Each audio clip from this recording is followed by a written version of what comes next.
episode 449 of Global from Asia, being grateful, being thankful. It is holiday seasons and Thanksgiving. Let's tune in today. Welcome to the Global from Asia podcast, where the daunting process of running an international business is broken down into straight-up, actionable advice. And now, your host, Michael Michelini. 449 shows of Global from Asia, 11 or 12 years now, and we are just pushing ahead here in the new year. It's the end of 2024. Thank you for those that came to the Cross Border Summit, our 6th annual last month. I truly appreciate you, and this is a great way to support the show, and the community is attending our event every year. We're going to do the same one next year, November 3, 4, 5, again in 2025 here in Chiang Mai. So today's show is just me on a microphone, and I have some fun little clips to share with you and a little story. It'll probably be a little bit of a shorter episode today. Let's first just be grateful. Take a second, maybe I'll even just leave some silence here to be thankful we are alive. We've been through a lot. I mean, unless you're like 5 years old or watching this, you survived coronavirus, nightmare, and lockdowns wherever you are in the world. Feels like we're finally past that nightmare, truly. So let's just give a couple 15 seconds of silence.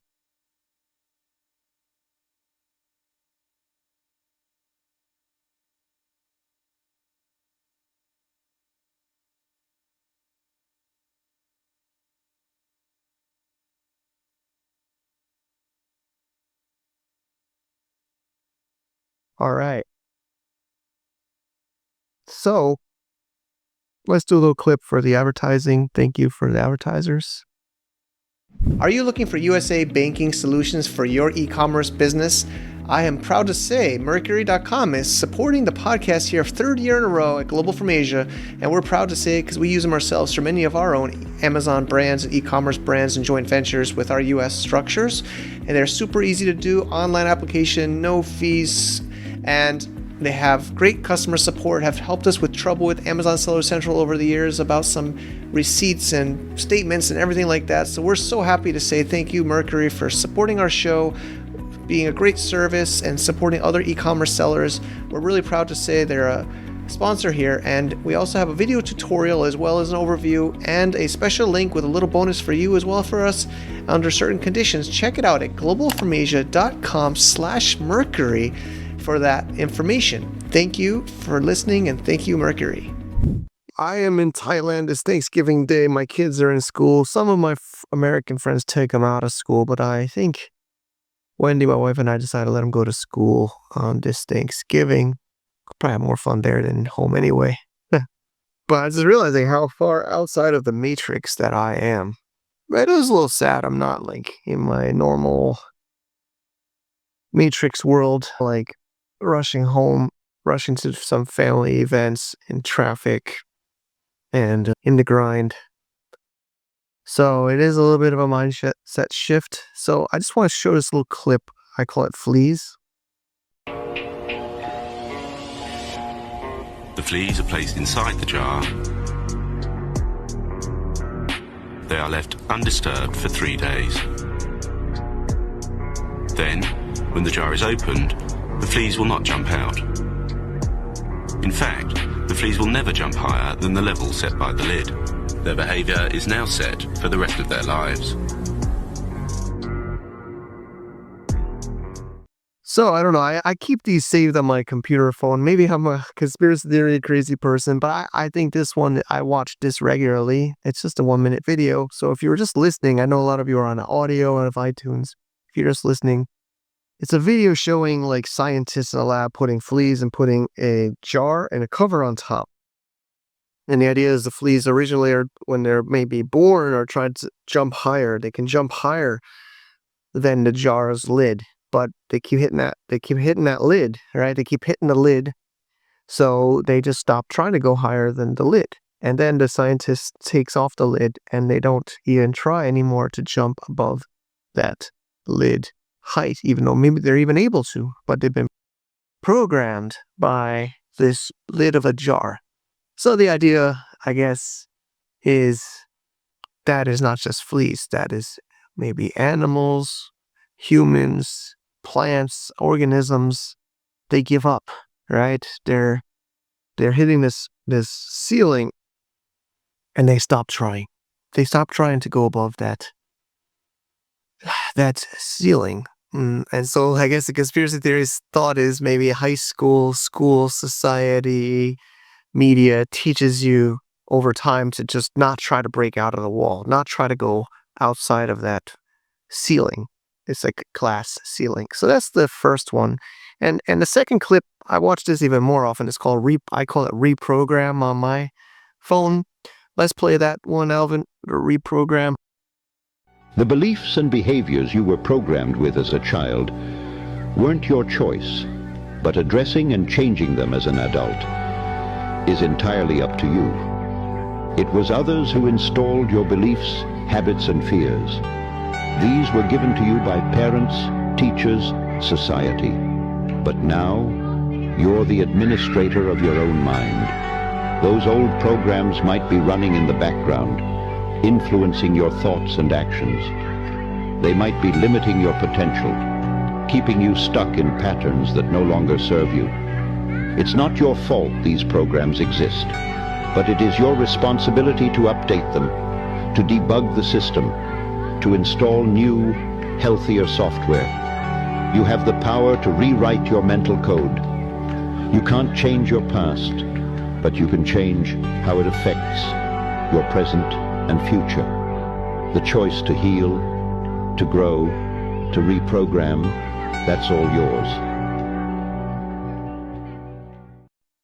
So this was a powerful one. I hope maybe you didn't. I don't think you even need to watch that. You can just listen to the audio. But it chokes me up still. It gets me thinking a lot when I see that reprogram one. And a lot of us just accept the life that we are given, right? I think of the Steve Jobs quotes and Steve Jobs a lot, right? Most people accept the life that they're given, right? Of course, it is hard to break out of that mold where we're born, right? I love a lot of my hometown friends.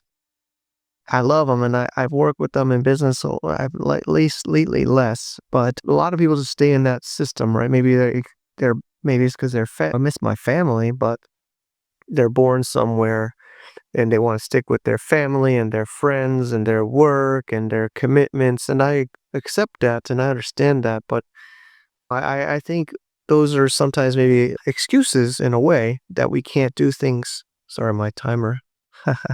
I'm on Pomodoro. I love Pomodoro. If you're not doing Pomodoro, I highly recommend it. I'm going past my Pomodoro for today's video. Let me turn it off. I love this timer. I kind of clip it on. So we have to, hopefully that little video is helpful to you. And I don't want to try to change other people's thoughts, but we should be open-minded. We shouldn't be trapped in the society and the education systems that we are born into and raised in. Of course, it becomes our culture, our soul, in a way. Like I'm here on Thanksgiving on a normal work day here in my studio working, and we need to realize that we can break out of that and reprogram it. And it's really up to us as an individual. Of course, maybe we'll get resistance from our friends, our family, our colleagues, but it's really up to us. There's no other excuse or reason, really, in my opinion. Of course, I know a lot of us have commitments for our families and friends, but it's still a choice. And there's always creative solutions, I believe. So that was some parts about being thankful, maybe some mindset things to reflect on at the end of the year. I'm going to go into my story of one story. There's always stories where I'm thankful not just for the good things, but the bad things. A lot of times in life, we let obstacles get in our way and be excuses. And one of our more successful e-commerce brands, Asato, is doing pretty well now. I really appreciate our team and my business partners there and the patience. But I want to go through that story of why I'm thankful for even the hard times on that. So the story of Asato starts in 2019. I sold a brand and I was looking to do another brand. And I thought about the bar products industry I had been involved with, and I went to the factory that I work with, and I pitched them on the idea to partner with, make a private label brand of the factory products. The feedback was not interested, focused on B2B. Maybe you do it yourself, I'll support you. And I did. I was working on it myself in 2019. Didn't get to the launch phase, had a trademark, got things set up. Of course, COVID slowed things down on there, right? And a lot of things in life changed. I was a little bit on pause. And then maybe Q2 2020, maybe even earlier, I get an email reply on that thread. Hey, things are definitely changing. I'm open now to this business partnership. Are you still interested? Something like this. And I replied, sure. Of course, COVID right now makes it very difficult. But the idea of the story, the thought process of this was, let's build it. There's lots of the branding and the listings and the product research that we need to do anyway. And then hopefully this COVID will be over soon enough that when it's over and the shipping rates drops, we can then start to launch the brand. Of course, COVID lasted a lot longer than we had thought, and the container prices stayed high a lot longer. So we had delayed it for 2020, 2021, 2022 comes. And basically every few months we would talk about shipping this product that's already packaged and ready to ship. Our Amazon account was already opened. The business was opened. We didn't want to spend like $30,000 on a container. So we kept waiting. But around early 2022, we were like, okay, we just got to do this. So I think we still spent a $20,000-ish US to send a container at that point and work with the Friends Logistics and worked with it's hard for me to say friend now, but somebody I knew in their 3PL to launch this. And I sent it to an LA 3PL because it was 2 containers. The biggest one I've done with 40 different listings, tons of different products. But basically, send it in and bite the bullet on this upfront investment of logistics and getting this brand started into. We were hoping COVID was going away. So that was around summer 2022. I think the shipment left, and I think around September arrived to LA, and really sure the exact story, but basically the shipment got into some issue, or there was some misunderstanding about the prices of receiving 2 containers and the ability to send them into the Amazon warehouse to sell from Amazon. And it was very painful couple of months. Finally, we found a logistics company that was able to fulfill to Amazon and take it, some of it, about half or 1 container load approximately, out of that 3PL to their 3PL to then fulfill. A really nightmare. Unfortunately, I'm still not speaking to this person, but I don't want to get into it too much. In a way, it was very stressful, and we almost went bankrupt in that venture. I mean, you send 2 containers and you can't even sell it. You can imagine what a nightmare that could be.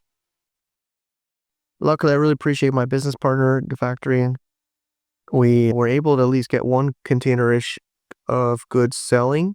And of course, there were some good ones that were in the other container or in the other shipment lot that we didn't get to. But basically, we wrote off that it was a loss. It was a massive loss. But we persisted. And I'm really appreciative of my team at Chatstone. I'll be seeing them in the Philippines next week. A lot of them, of course, there's others in other parts of the world that have helped. But a lot of them we'll see in Philippines, still with us years later. Appreciate you. And it was still very painful, right? Of course, there's costs to these 3PLs, there's costs of shipping, there's some products that didn't sell as well as we had thought, but some that sold better. But a couple of years later, I'm thankful that I stuck with it. There was a couple of chances and discussions and thoughts to just give up, right? There are thoughts. Nothing is as easy as they say. There's all these stories and blogs about how successful it made it look so easy or so perfect. If anybody follows what I say, or what I talk about, I don't like to BS people. It's not always so easy. It never goes as smoothly as you think. You have to be mentally prepared. And I've really strengthened my mindset the last few years. I think coronavirus, that brand launch, various other ventures, a lot of crypto and Web3 has been very painful, very testing of my, what is it? I don't know, mindset, patience, endurance, stress. There's been nights I would wake up feeling like spiders were biting into my feet and my legs. I had so many nightmares, so much stress from this one story, but there's many other stressful stories. I'm thankful for those hard times. I mean, as much as it's hard for me to even say that, it makes us stronger. We grow in the hard times. When you're locked down in an apartment in China for years, when you send goods to somebody you feel like is on your same wavelength and there's a massive miscommunication, that's massive stress, right? Massive anger, blame to yourself, right? Of course, to the maybe other people, but you can't think like, how did I get to make the decision to do such a thing? What was the misalignment here? So we have to be willing to put yourself out there. I'm trying to teach my son that, right? Don't be afraid to fail. Of course, you don't want to jump into failure. Sometimes I feel like I'm going too fast sometimes in some of these decisions. It's probably the biggest lesson for me. But I like to think you take coal or a rock and you rub it and you put enough pressure, you make diamonds. That's what I feel like as an investor. I guess even if you're not a money investor, you're an investor in your knowledge and your time and your team. There's another opportunity coming. There's lots of opportunities, right? But it's how do you endure? How do you push through?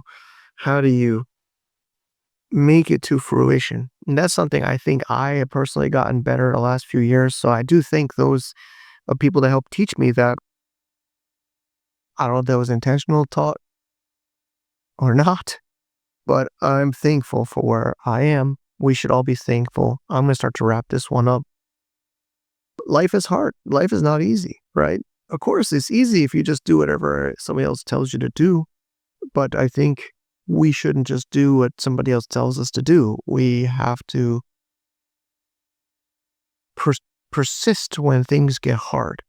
And I'm very appreciative. I can't wait to meet a lot of team in the Philippines from Shadstone or Ninja Retreat. They'll be published the week this goes online. I'll have some nice Thanksgiving dinner with my co-founder, CTO John, at his house in Hamza, our first DCOM marketplace. So let's just keep these things in mind. I appreciate you for listening or watching this, especially if you come to our events or supporting our various programs, opportunities we do over the years here. Some of those have also gotten rocky. So I appreciate you. And I hope no matter what, even if you don't buy anything that I sell or offer, I appreciate you. And I hope that today's episode maybe inspires you. It's not going to be as planned. Life does not go as planned. There's going to be bumps in the road, challenges, tests. What makes a success is persisting through it and then deciding when to give up, right? Because we have to give up on things, right? If we never give up on something, you have to be able to adapt or pivot to find the right angle. And I hope this can help you find that too in your ventures. So thanks for watching. I think that's it for today. globalfromasia.com/thankful. So I'm thankful. I can't wait for next year. I think it's going to be one of the best years ever for a lot of us. I can't wait for our startup Hamza, the decentralized e-commerce. I believe crypto is going to be globally adopted. I believe you're going to all be studying it, whether you're studying it now or in 5 years. So I look forward to next year, and I will see you in the next episode. Cheers. The future of e-commerce is waiting. LoadPipe is back. It's a protocol. We are making the new way to do e-commerce with blockchain technology. This is very early stage, and we have Hamza as our first marketplace in this new ecosystem. It's very epic. If you want to participate, we are on an alpha stage in Q1 2024. or you can be a buyer or a vendor, application only. Check it out at hamza.biz for the marketplace or the overview of this protocol, and subscribe for updates at loadpipe.com. See you there. To get more info about running an international business, please visit our website at www.globalfromasia.com. That's www.globalfromasia.com. Also, be sure to subscribe to our iTunes feed. Thanks for tuning in.